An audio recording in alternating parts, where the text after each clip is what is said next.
So today, I want to talk about inner ethics with regard to our meditation practice. We don't often think about our meditation practice when we think about ethics. Most of the time, when we think about ethics, we think about out here. How are we relating out there in the world to other people? But in the practice of mindfulness, it's to others as to myself as to others. So, how are we relating in here when we take our seat? It's important that we begin to investigate that. And I say take our seat, but there is an art to this practice of meditating. I think of like a 3-step process, you could say. There is the before we meditate, the preliminary, which is about opening up our bodies and making room inside, setting the stage in that way. Uh, Letting go of our outer thoughts, just tuning in right here to the present moment. That's number one, preliminary. The second step is actually taking our seat. Once we've opened up through movement and breath, we take our seat and we come into a relatively still posture. And that could be sitting, standing, or lying down, right? A still posture.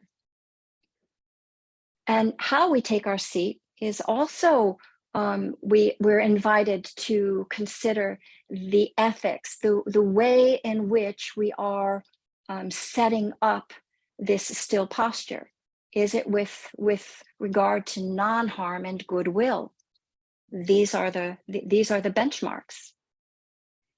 And the third process is then we begin practicing meditating, practicing mindfulness. And in that third step of the process, there's more to talk about what happens once we close our eyes and begin meditating. All right. So I'm going to move through each one and just give a few words to that and fill it out for us. So the inner ethic of setting up, of opening up the body, of the preliminary, of setting the stage, means that we come into the present moment. Come into the present moment, and how's it going in there? What does it feel like? And it's useful for us to think about, like, meditation. Again, meditation happens on and off the cushion. We bring ethics with us on and off the cushion. So any time of the day, you could stop and check in and see how's it going in there. How might I actually create a little bit room, be a little kinder to myself, sort of reset, hit the reset button of that sense of care and consideration for our comfort and ease. So in this preliminary, what Bill and I invite you to do is to tune in to see how it feels right now, and through movement and breath, opening up the instrument of our meditation practice, which is the body. This is the wind instrument. And since many of us live in our heads most of the day, it behooves us to sort of come in and see what it feels like. How does it feel in there periodically through the day, and opening it up. And what you might consider is more formally, this is what I do before practice, is I move all of the joints of my body. All the joints that can move, I move them. I move them and breathe so that each of the joints, including my hands, you'll see me do this even through the meditation. I'll open my hands up. They get tight, they get stiff. I can feel that, the collecting of energy. Oh, just open it up. So this preliminary step is part of our meditation practice. 3-step process, part of our meditation practice. And we're tuning in with that sense of care and orienting toward non-harm. Feel where the tightness is, soften and release what's possible. In the second step, then we move into taking our seat. And we come into a posture that feels relatively comfortable for stillness. And let's say we're sitting cross-legged on the ground. We might notice that one knee is flying high in the air and the other one's resting down comfortably. Well, the knee that's flying high in the air, well, let me do this one. We stick a pillow. I'm going to pull this down a little bit. We stick a pillow under the knee so that the knee rests on something. The body releases tension through touch, through proprioception. It senses where it's located in space. Does it have terra firma underneath it? This is the terra firma for the knee. So if the knees are resting down on the ground, the body can naturally release tension. Now, another little cue would be to put a cushion under your bum. And if you feel like your body, your torso falls into a C shape, like this, then you put a pillow under your bum and you raise your pelvis up, and there the C goes away and the body naturally wants to relax long. It's effortless. And you feel for that height. That changes every day. Our bodies are different every single day throughout the whole day. What does it need to relax long in the field of gravity? Now, why is that helpful?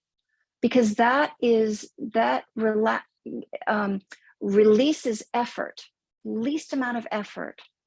And it orients the body so that when it's aligned in the field of gravity, as it relaxes throughout the meditation, it relaxes into alignment.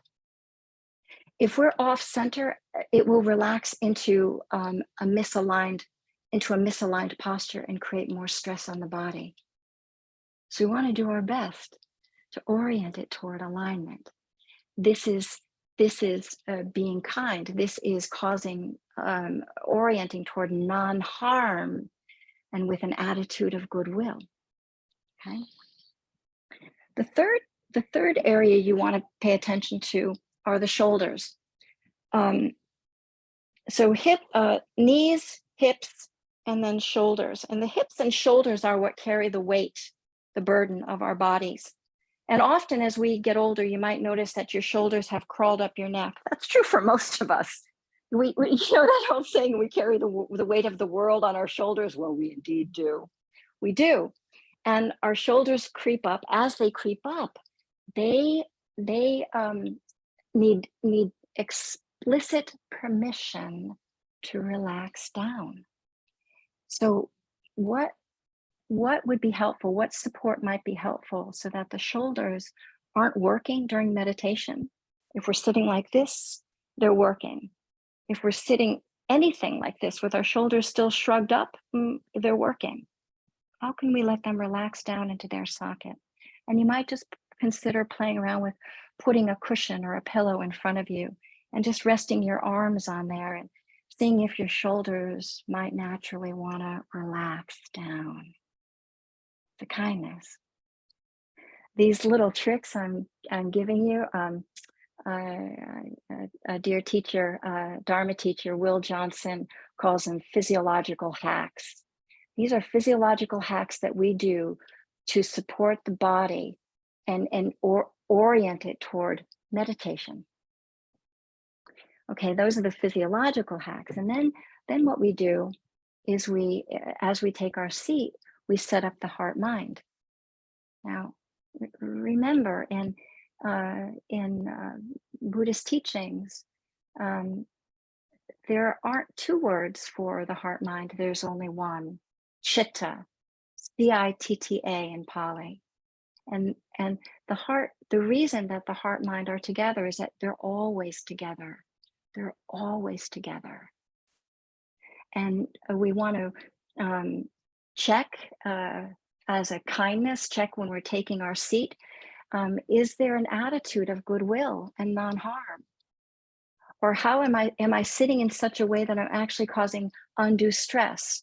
Or am I, even with a casual attitude, taking the seat? A casual attitude is not going to necessarily notice when tension is present. but a caring, interested quality of attention is going to be very much interested in our well-being throughout the whole of the meditation practice. So we set it up that way. Set up the attitude of the heart, just check in, make sure it feels friendly and kind.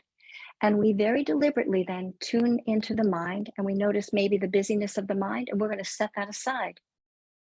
We're going to set that aside, or let that be like clouds floating through the sky. Why? Because for this time that we're setting aside to meditate, we're not going to follow those thoughts. We're saying, no, no, no, not now. Those are for later.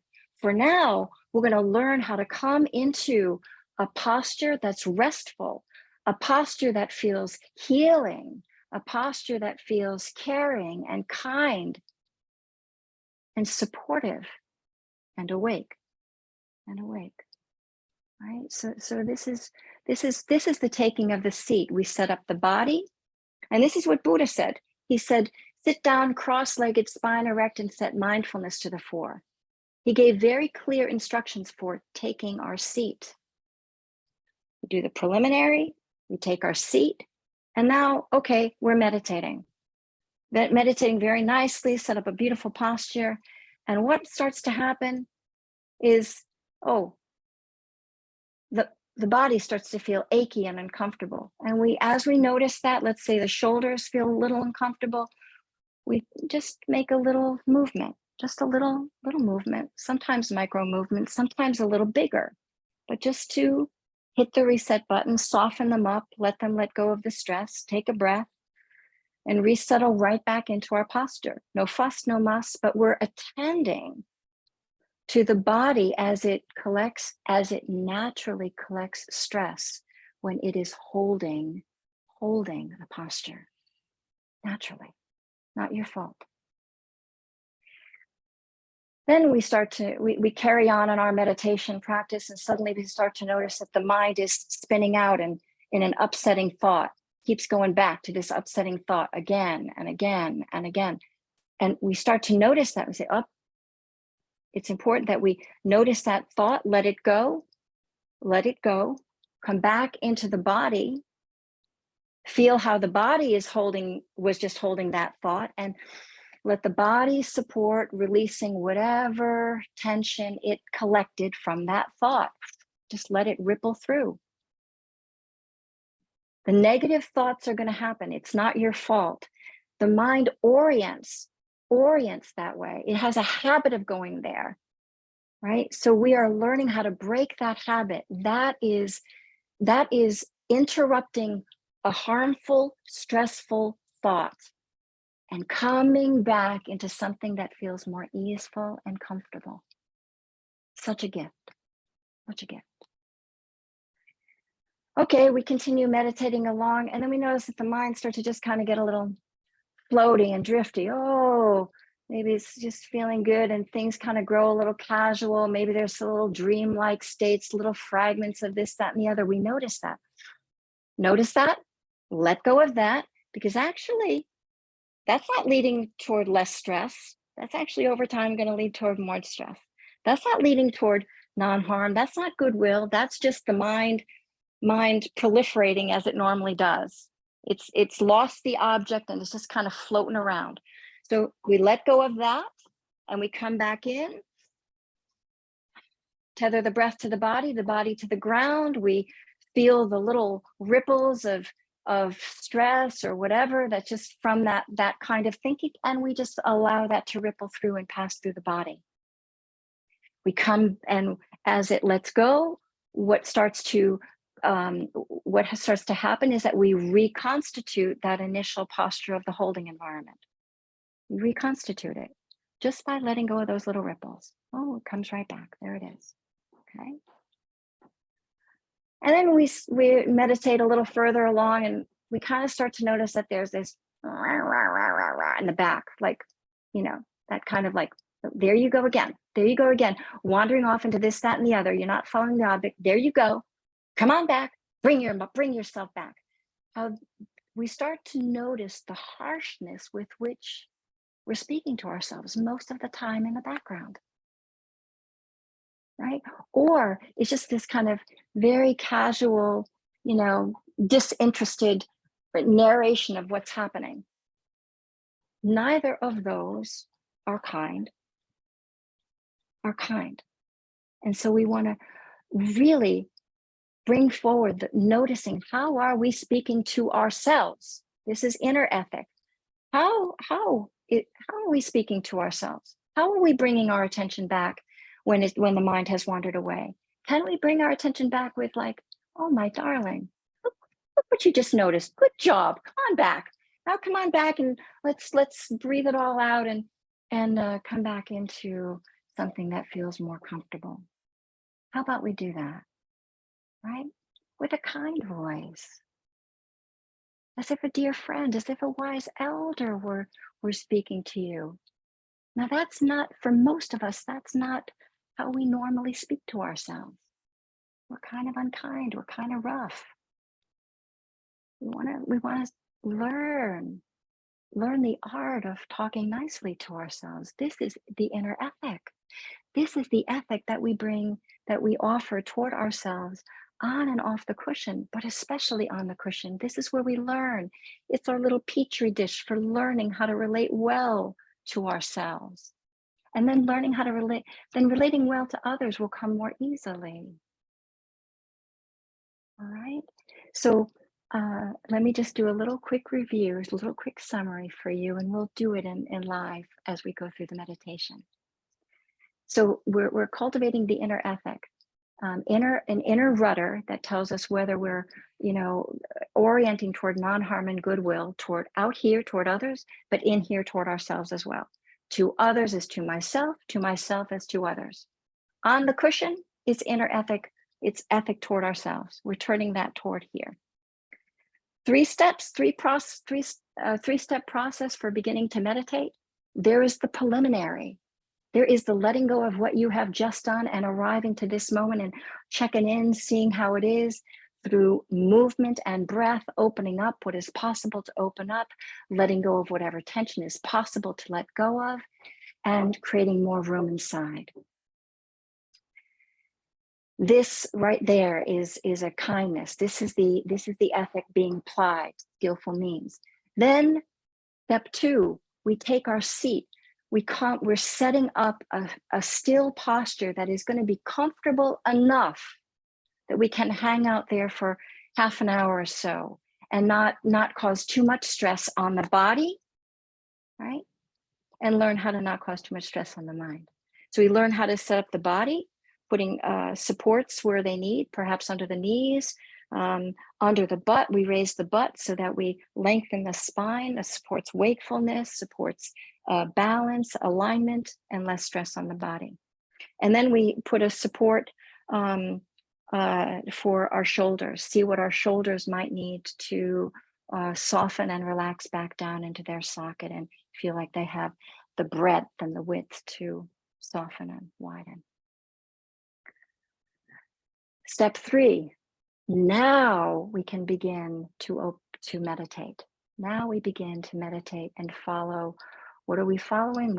We're letting go of the busyness of our mind, and we are following an experience and a feeling of comfort and ease in body, breath, heart, and mind. And what do we start to notice are the snags. We notice where the body gets tight, and we support it to release. We don't just notice. Noticing isn't enough. Awareness alone is not enough. We notice and release. And then we notice what's happening in the mind. When the mind gets harsh, critical, judgmental, goes negative. And we gently bring that, let go of those kinds of thoughts. We come back into the body and we let go of the stress in the body. When the mind wanders away, when it gets drifty and whatnot, we notice that that's going to lead to stress over time. We let go of that, come back into the body, same thing, release the stress in the body. And then the third thing that we notice is we notice how we're speaking to one another, to ourselves. Is it with a kind voice or with a harsh voice? Is it with an attitude of goodwill, with the spirit of generosity, or is it with finger wagging saying, little slap on the hand. No, no, no, not like that. Notice that, put that aside, let that go. And then as if a dear friend, a wise elder were supporting us and guiding us. Okay?